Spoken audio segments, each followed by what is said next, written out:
Hey you guys, welcome back to my channel. Today's video is a tutorial on how to get your YouTube studio kind of together so that you can film. So behind me is a wall that is, I believe, a cream color. Well, it's by Gildan, and yeah, it's like, oh, it's a tawny birch. But first, because I already painted this wall, on Father's Day, I am actually going to, and my husband actually installed some shelves that just required some screws and some anchors. We're going away with that because I want this all to be nice and blank so that I can make crazy thumbnails. But, so, we are actually going to put in this cute little light up sloth because I am a caffeine freak. So, with that being said, it does have its little hooks that need two picture framing nails that I will install there. So therefore we need a light hammer, yes. So light hammer, just to tap it in so I can get that up on my wall. It won't be behind me though. It's just another task that needs to get done while doing this. This is a nice converting hammer into a big Phillips head and a flat head screwdriver along with the smaller version. So it's just, we are not painting much. Yes, I am not using a paintbrush. I am not using a roller, which you would want to use. But we are gonna just shake up the paint and go in with this. Yes, because I have textured walls. So, and then of course we need a spackle wand. Anyways, so we're gonna pull out the screw first. We're gonna pull out the butterfly second. Spackle, let it dry. But I'll show you guys. Let's get into this. In slow motion, baby, it's just you and I. Yet the burn makes you feel so alive. I'm living the moment till you live tonight. We're here now. Let's party together.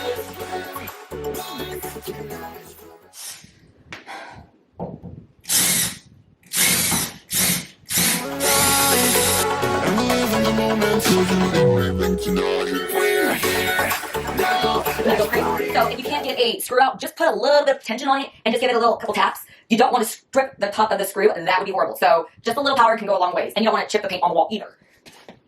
Okay, that one did not have butterfly. Okay, 1, 3, 4. So sometimes if it looks a little nasty on the wall, you can kind of strip it off. I'm not using any sandpaper because it's not needed. But unfortunately, as a intermediate painter, I messed up. My paint does not have primer in it. And so if you guys are going from a dark room, hence this was like an olive green color. So if you're going from like a green like this to something lighter, you want to make sure you either get a primer on the side or a paint that has a primer. So why that's going to happen is that it's actually going to cover the dark paint with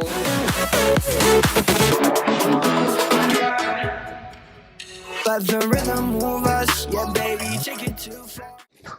So so the reason why you would use a butterfly, first of all, is because I had shelves on. Granted, I wasn't putting any books on, it was just for decor. Secondly, you would use it if for every 6 feet, 6 inches, there should be like an actual like 2x4, so if it isn't there, meaning that it's like drywall, it's more hollow, so you have to actually put a butterfly in there. So, yes. And I'm telling you, probably the easiest way to get a butterfly out or an anchor is to use just a Phillips head.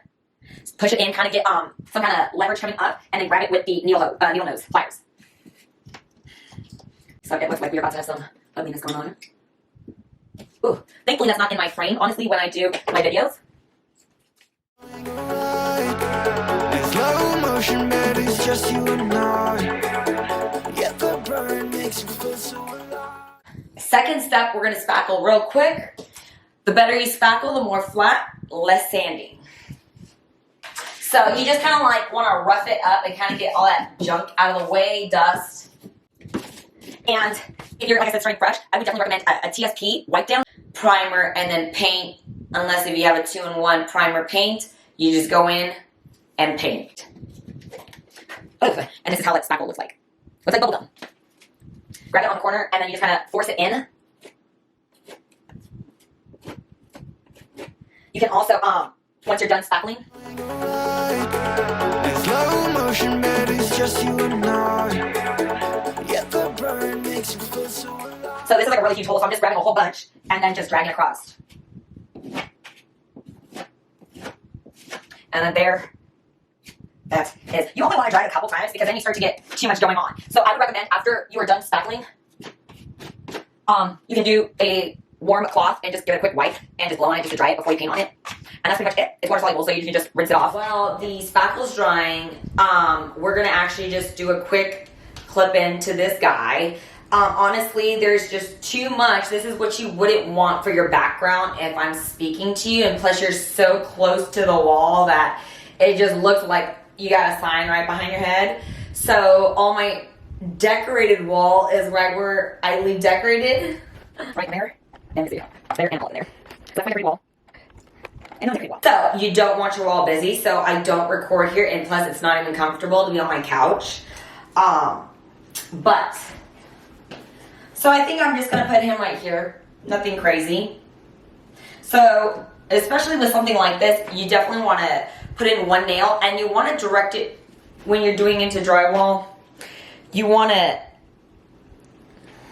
like tap downward, not directly into the drywall, but slightly at an angle, like at a 45-degree angle, so that it actually kind of grips into everything. Because if you were to put it straight in, then it's actually gonna bring down this small picture frame nail. And honestly, that's all you need. It's nothing huge, it's not moving around, it's very light.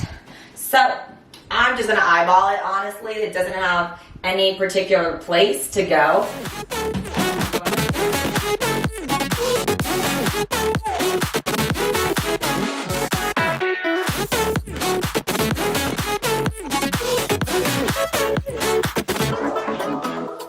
This time. Bam. Is it a little twinkle? No. We're fine. So, yeah, there's that. So, I don't know if you've ever seen these kind of towels, but they're just like mechanic towels, and they have less frizz left behind or little fuzzies, and they're a little bit more durable than your regular Bounty paper towel. So, I would definitely recommend using one of those.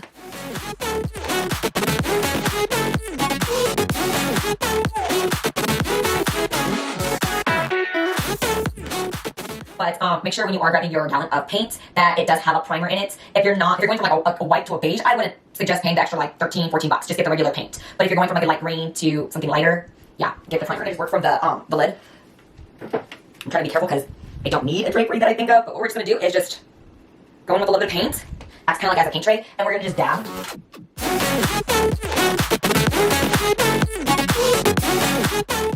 And if I see if I have any like touch-ups, yeah, I will actually go in with a brush to do it. So I'm going like horizontal, downward, and upward first, and then I'm going vertical just to give it that cross here, making sure everything is nice and blended. You don't want too much paint. Like I said, you're just patching up holes that have been spackled. So if you want, you can go back over the paint. So you kind of just keep blotting it out.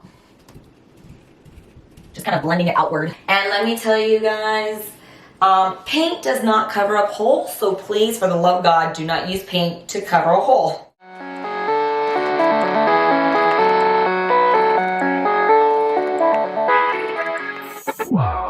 Music's loud and I'm feeling alright. In slow motion, but it's just you and I.